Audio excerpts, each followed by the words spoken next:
আরে আজকে আবার মহা মুশকিল, আজকে আবার পেটিএম আছে। জানি না স্যার আবার আমাদের বাবা মাকে কি বলবে কে জানে। আমার তো বাবা আসছে, এই পেটিএম এলেই আমার চাপ বেড়ে যায়। আরে ফেঁকো, কথাটা পেটিএম নয়, পিটিএম মানে প্যারেন্টস টিচার্স মিটিং। বড্ড কথা ধরিস, পেটিএম পিটিএম সব একই জিনিস, বানানটা করলে তো একই হয়।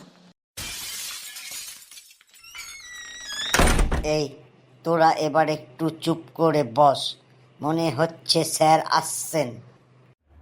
গুড মর্নিং, সবাই এসে গেছে তো? হ্যাঁ স্যার, সবাই এসে গেছে। স্যার, আজকে আমি একটু খুব চাপে আছি। কেন, তোর আবার কি হলো রে দাইয়া? হঠাৎ চাপে আছিস কেন? স্যার, আজকে তো প্যারেন্টস টিচার্স মিটিং, আমাদের প্যারেন্টসরা আসবেন। জানি না হেড স্যার আবার কি বলে বসেন। আরে না না না, এত চাপের কিছু নেই। আজকে পিটিএমটা ক্যান্সেল হয়েছে।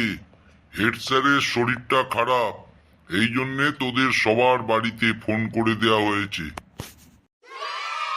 এত উৎসাহিত হওয়ার কিছু নেই, পরের সপ্তাহে তোদের পিটিএম হবে। হেড স্যার সবাইকে আবার কল করবেন। এবার বল, তোদের হোস্টেলের খাবার দাবার সব ঠিকঠাক হচ্ছে তো? হ্যাঁ স্যার, ওই আর কি, আমাদের পচা কুকটা এতদিন ছিল না, আমরা তো সারাদিন ম্যাগি খেয়েই কাটাতাম। সে কি রে, পচা যে থাকবে না এটা তো আগে বলে নাই আমাদের। হ্যাঁ স্যার, সেটাই তো আমরা পচাকে জিজ্ঞাসা করলাম। পচা কি বললো জানেন? কি বললো রে? পচা বললো, আমি তো 1 সপ্তাহ আগেই ফেসবুকে স্ট্যাটাস দিয়েছিলাম যে আমি 1 সপ্তাহ থাকবো না। আর আপনার নামও বললো, আপনি তো লিখেছেন যে মিস ইউ। তোদের ওরাল পরীক্ষা এগিয়ে আসছে, জানি না এবার কোন টিচার আসবে বাইরে থেকে। তোদের আমি কিছু প্র্যাকটিস করাবো প্রশ্নগুলো, আশা করি ওর মধ্যেই আসবে। তোরা ঝপ করে উত্তর দিবি। এই যে চিরা, তুই বল, মানুষের বিভিন্ন ধরনের রক্তের গ্রুপ হয় কেন? স্যার, প্রশ্নটা একটু রিপিট করবেন? মানুষের রক্তের গ্রুপ 4টে গ্রুপ হয়, যেমন ও, এবি, বি আর এ। তা এই 4 রকমের রক্তের গ্রুপ কেন হয় মানুষের? স্যার, প্রশ্নটা তো খুবই কঠিন। আমার মনে হয় স্যার, মশারা যাতে বিভিন্ন ফ্লেভারের স্বাদ গ্রহণ করতে পারে, ওই জন্য বিভিন্ন ধরনের গ্রুপ হয়। একই ধরনের ফ্লেভার হলে তো মশারা রক্ত খাবে না। হারামজাদা, তুই বেঞ্চের উপর আজকে দাঁড়িয়েই থাক, একটা পড়াশোনা তোরা করিস না। স্যার, একটা ছোট্ট রিকোয়েস্ট করব। আজকে আমরা ম্যাগি খাইয়া এসেছি, যদি দাঁড় করায় দেন পাই আর শক্তি পাইব না। কাল থেকে অবশ্যই দাঁড়াবো স্যার বেঞ্চের উপর, আজকে ক্ষমা কইরা দিন। ঠিক আছে, ভালো করে পড়াশোনা কর। আমি কোনোদিন কাউকে বেঞ্চের উপর দাঁড়াতে বলি না, তোরা পড়াশোনা করিস না বলেই আমার মাথাটা খারাপ হয়ে যায়।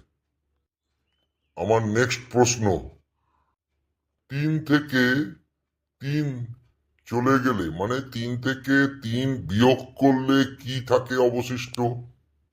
বল, পিছনের বেঞ্চে কেলু, তুই বল বাবা। স্যার, প্রশ্নটা ঠিক বুঝতে পারলাম না, একটু ভালো করে বলবেন? ধর তোর কাছে 3টে রুটি ছিল, আমি ওই 3টে রুটি নিয়ে নিলাম, তাহলে তোর কাছে আর কি অবশিষ্ট থাকলো? স্যার, তরকারি অবশিষ্ট থাকবে, কারণ রুটি খেতে গেলে তো তরকারি দেয়, তরকারিটাই থেকে যাবে আমার কাছে। আরে বোকা, এটা খাওয়া দাওয়ার প্রশ্ন নয়, এটা একটা ম্যাথামেটিক্স মানে অঙ্কের। 3 থেকে 3 বিয়োগ করলে কি থাকে? স্যার, আমি বলবো? বল বাবা রিকি, তুই বল। স্যার, 3 থেকে 3 বিয়োগ করলে 0, মানে কিছুই থাকবে না। গুড, এইটাই তো আমি চাই। এই রিকি একমাত্র স্কুলে দেখি পড়াশোনা কইরা আসে। পটলা, তুই বল, কঙ্কাল কি? স্যার, কঙ্কাল হচ্ছে সেই মানুষ যে ডায়েটিং শুরু করেছে কিন্তু শেষ করতে ভুলে গেছে, তাকেই কঙ্কাল বলে।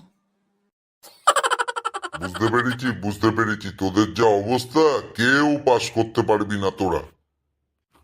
আচ্ছা বলতো, বড় বড় 5 স্টার হোটেলের মেঝে এত আয়নার মতন চকচকে হয় কিভাবে? স্যার, আমি বলবো, এ তো খুব সোজা প্রশ্ন। বল দাইয়া, তুই বল।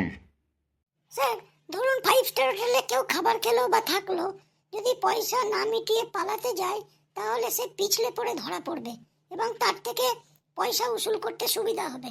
এই জন্যই 5 স্টার হোটেলের মেঝে এত আয়নার মতো চকচকে হয়। স্যার এইটা আমি বলবো স্যার। বল বাবা, তুই বল।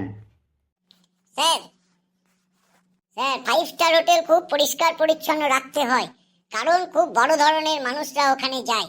এই জন্যই 5 স্টার হোটেল আয়নার মতন চকচক করে। Good good. তা তুই এইটা জানলি কি করে বাবা? স্যার আমার পাড়ার ফসলা কাকা ছিল 5 স্টার হোটেলে, উনি ওখানকার স্যাপ ছিলেন। উনি বলতেন যে বড় বড় খুব বড় বড় খুব বড় বড় লোকরা ওখানে যান। হ্যাঁ হ্যাঁ, ঠিকই বলেছিস, খুব বড় বড় লোকরাই যান। তবে ওটা স্যাপ হবে না, সেফ হবে। ওখানকার কুকদের সেফ বলে। আজকে ক্লাসের শেষ প্রশ্ন। তোরা কি করে প্রমাণ করবি যে শকুনের চোখের দৃষ্টি খুব ভালো? স্যার এই তো খুব সোজা কোশ্চেন। স্যার আপনি কি কোনোদিন দেখেছেন যে কোনো বৃদ্ধ শকুনের চোখে চশমা পড়েছে? এই জন্যই তো শকুনের চোখের দৃষ্টি খুব ভালো। ঠিক আছে ঠিক আছে, এই বিষয়টা নিয়ে কালকে আলোচনা করব। আজকে অনেক সময় হয়ে গেছে, তোরা আস্তে আস্তে হোস্টেলের দিকে চলে যা। খাওয়া দাওয়াটাও ঠিক হয়নি তোদের, বুঝতে পেরেছি। আর বন্ধুদের বলবি চ্যানেলটা যেন একটু সাবস্ক্রাইব করে ভিডিওগুলো যেন শেয়ার করে দেয়। আশা করি ভিডিওগুলো সবারই ভালো লাগছে।